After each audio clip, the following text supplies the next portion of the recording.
So, good morning students. Business ethics corporate social responsibility and Indian Ethos के आज के इस ई लेक्चर का जो सेशन है इसमें आप सब बच्चों का स्वागत है। सो बच्चों, आज अपन जो बात करेंगे वो है लेक्चर नंबर 16 और इसका जो कंटेंट टॉपिक है वो है role of management in spirituality. तो टॉपिक से हमें समझ में आ रहा है कि ऑर्गेनाइजेशन से रिलेटेड हम बात कर रहे हैं और ऑर्गेनाइजेशन के आपको पता है सबसे जो टॉप लेवल पे होता है वो होता है मैनेजमेंट। तो यहाँ जो हम डिस्कस करने वाले हैं कि मैनेजमेंट क्या है। और जहाँ तक बात रही स्पिरिचुअलिटी की, तो स्पिरिचुअलिटी अपन ने लास्ट लेक्चर नंबर 14 में भी पढ़ा था कि स्पिरिचुअलिटी होता क्या है। स्पिरिचुअलिटी क्या है? अच्छे वैल्यूज़, कि आप चीज़ों को किस तरीके से अच्छाई से देखते हैं, चीज़ों को सही तरीके से देखते हैं। तो इन सब चीज़ों के लिए भी अगर हम ऑर्गेनाइजेशन में बात करें तो यदि स्पिरिचुअलिटी नहीं होगी तो वहाँ पे वर्क कल्चर डेवलप नहीं हो सकता, लोगों के अंदर एथिकल बिहेवियर डेवलप नहीं हो सकता, टीम वर्क डेवलप नहीं हो सकता, एक दूसरे का इंटरेस्ट डेवलप नहीं हो सकता।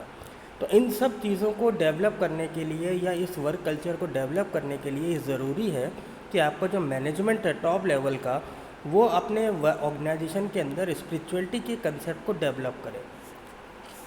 तो चलिए थोड़ा सा इसको एक्सप्लोर करते हैं। तो यहाँ पे आता है कि having an organization vision mission that help individuals. तो जो भी ऑर्गेनाइजेशन का विज़न है, जो भी उनका मिशन है, वो हर एक एम्प्लॉय इंडिविजुअल पर्सन के हिसाब से उनको समझ में आना चाहिए। ऐसा नहीं है कि हर पर्सन के लिए विज़न और मिशन अलग अलग है। यहाँ पे मैनेजमेंट का मकसद क्या आता है? हर एक सिंगल एम्प्लॉय को ऑर्गेनाइजेशन के विज़न और मिशन के बारे में एक ही चीज़ मालूम हो, कोई डिफरेंस नहीं होना चाहिए। ऐसे ही जो आपके मैनेजर्स हैं, जो आपके सुपरवाइज़र्स हैं, उनको जो वैल्यूज़ फॉलो करनी है वो बाय एग्ज़ाम्पल करनी है। मतलब लोगों को डरा धमका के हमें फॉलो नहीं करवाना है वैल्यू, कि हमें अपनी स्पिरिचुअलिटी वहाँ ऑर्गेनाइजेशन डरा के नहीं धमकानी है उनको कि नहीं यदि आप हमारे यहाँ के वैल्यूज़ फॉलो नहीं करोगे तो हम आपको नौकरी से निकाल देंगे या आपको पनिशमेंट करेंगे या फाइन लगाएंगे। नहीं, लोगों को हमें एग्जाम्पल सेट करने पड़ेंगे कि वैल्यूज़ कितने इंपॉर्टेंट है ऑर्गेनाइजेशन के लिए। ऐसे ही अगर हम चाहते हैं कि लोग टीम में काम करें, टीम वर्क में काम करें, तो मैनेजमेंट को उनको क्या करना पड़ेगा? उनको डिसीजन पावर के लिए रिस्पॉन्सिबिलिटी देनी पड़ेगी, उनको एम्पावर करना पड़ेगा कि आप अपने हिसाब से डिसीज़न ले सकते हो, आपके पास अथॉरिटी है, आप उस डिसीज़न को लेने के लिए जो भी ऑर्गेनाइजेशन के लिए सही स्टेप है, एथिकल ही है, वो आपको लेना है। ऐसे ही लोग आप पे ट्रस्ट कब करेंगे? जब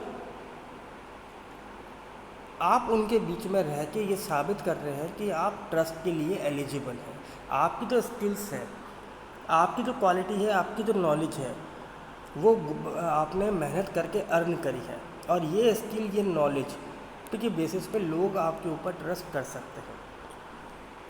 यदि आप कलेक्टिव वे में काम कर रहे हैं, टीम में काम हो रहा है, तो किसी एक पर्सन को आप अवार्ड मत दीजिए, सबको उस काम का शेयरिंग करना चाहिए। अनादर जो स्पिरिचुअलिटी के लिए आता है वो ये है कि ऑर्गेनाइजेशन में काम करने वाले एम्प्लॉयज़ ही आपके परिवार नहीं है, ऑर्गेनाइजेशन एक परिवार होता है, मिल के काम करता है। तो एम्प्लॉयज़ का भी जो सिंगल अपना इंडिविजुअल फैमिली है, उनके लिए भी आपको एज ए मैनेजमेंट कुछ काम करते रहना चाहिए, उनके वेलफेयर के लिए भी काम करना चाहिए। अब देखिए रिलीजन और स्पिरिचुअलिटी का कैसे इन्फ्लुएंस होता है। देखिए रिलीजन का एक स्ट्रॉन्ग इन्फ्लुएंस पड़ता है मैनेजर्स के काम पर और उनके बिहेवियर पर। कई पर्सन इस बात को बिलीव करते हैं कि रिलीजन आज की समस्याओं का बहुत बड़ा जड़ है। यदि अपन धर्म को अलग कर दें, धर्म को ना मान के ऑर्गेनाइजेशन में एक ही धर्म है, वो है वर्क, हम सब मिलके ऑर्गेनाइजेशन में काम करेंगे तो आपकी मैक्सिमम प्रॉब्लम जो है सॉल्यूशन हो सकती है। और देखिए ऑर्गेनाइजेशन में जब एम्प्लॉयज़ काम करते हैं तो 94% लोग कहते हैं कि वो गॉड पे विश्वास करते हुए मिलेंगे, उनको डिवाइन पावर पे यकीन है, उनको यूनिवर्सल स्पिरिचुअलिटी पे यकीन है। तो आपका जो ये हाई परसेंटेज है, तो मैनेजर्स को इसी तरीके से काम करना है। हमें रिलीजन को लेकर नहीं चलना, हमें ये देखना है कि ऑर्गेनाइजेशन के अंदर जैसे भगवान सब में कोई डिफरेंस नहीं करता, ऑर्गेनाइजेशन में भी कोई डिफरेंस नहीं है। तो सबसे पहला था कंपैशन। कंपैशन क्या है? कंपैशन का मतलब है एक डीप फीलिंग ऑफ सिंपैथी। अगर कोई आदमी परेशान है, दुख में है, दुखी है, वो किसी चीज़ से दिक्कत में है, तो हमें उसके लिए सिंपैथी बिहेवियर रखना चाहिए। अगर कोई मिसफॉर्चून हो गया है, उसके साथ ट्रेजेडी हो गई है, तो हमें उसके लिए सिंपैथी का एक बिहेवियर रखना चाहिए ताकि वो उस सफरिंग वाले सिचुएशन से बाहर आ सके। कई बार यहाँ रोल में कन्फ्लिक्ट आ जाता है, कई बार ये सोचते हैं मैनेजर से मैं क्यों करूँ, ये तो मेरे से जूनियर है, पर नहीं, यदि आप मिलके काम करना चाह रहे हैं, ऑर्गेनाइजेशन के विज़न और मिशन पर ध्यान दे रहे हैं, तो हमें कंपैशन की फीलिंग को फॉलो करना पड़ेगा। देन दूसरा आता है आपका राइट लाइवलीहुड। राइट लाइवलीहुड क्या कहता है? राइट लाइवलीहुड बुद्धिज्म का एक प्रिंसिपल लिया गया है, जिसमें उन्होंने कहा था कि हम जो भी काम चूज़ करते हैं वो किसी दूसरों की वजह से नहीं कर रहे, ना ही हम जो भी एक्टिविटी करें ना तो उससे दूसरों को प्रॉब्लम होनी चाहिए, ना ही छोटे मोटे कीड़े मकोड़े या जानवरों को परेशानी होती। तो राइट लाइवलीहुड का मतलब है कि सही तरीके से जीवन जीना।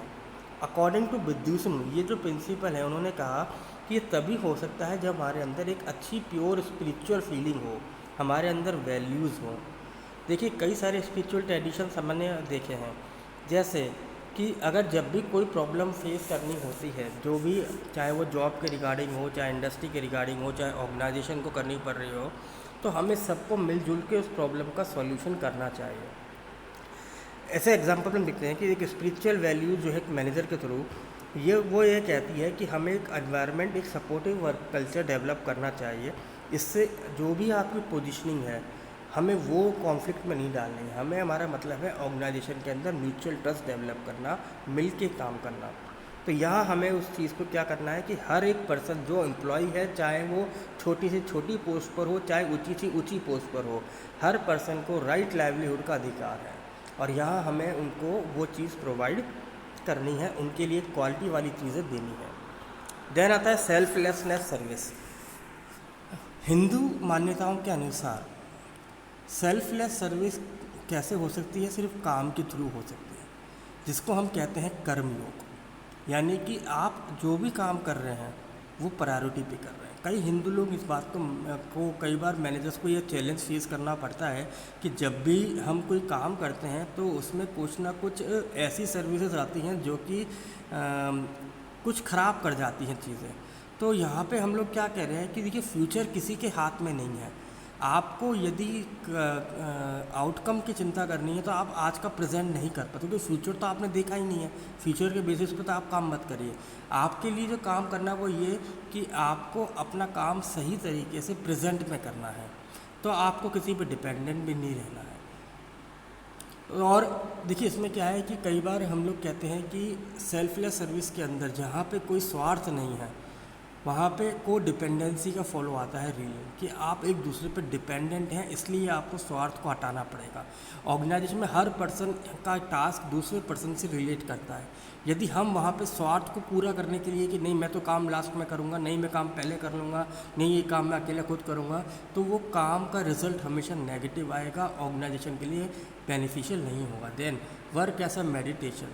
देखिए हिंदू प्रॉब्लम माइथोलॉजी के अनुसार, चाहे बुद्धिज़्म हो चाहे सूफीज़ हो, हमें अपने ऑर्गेनाइजेशन के अंदर एक मेडिटेटिव नेचर कल्चर को डेवलप करना चाहिए। कई तरीके के मेडिटेशन नेचर टाइप्स पाए जाते हैं, तो और ये क्या होते हैं, हर एक को मैनेजर्स की अकॉर्डिंग टू देयर कैपेबिलिटी और कैपेसिटी के अनुसार वो काम करते हैं। कुछ मैनेजर्स ऐसे हो सकते हैं जो कि काम को सिर्फ वर्कहॉलिज्म है और काम ही काम को करना चाहते हैं, काम कैसे भी उनको उस बात से मतलब है। कुछ लोग ऐसे कहते हैं जो काम को सही तरीके से करना चाहते हैं। कुछ ऐसे मैनेजर से बहुत कूल और काम रख के चीज़ों को करना चाहते हैं।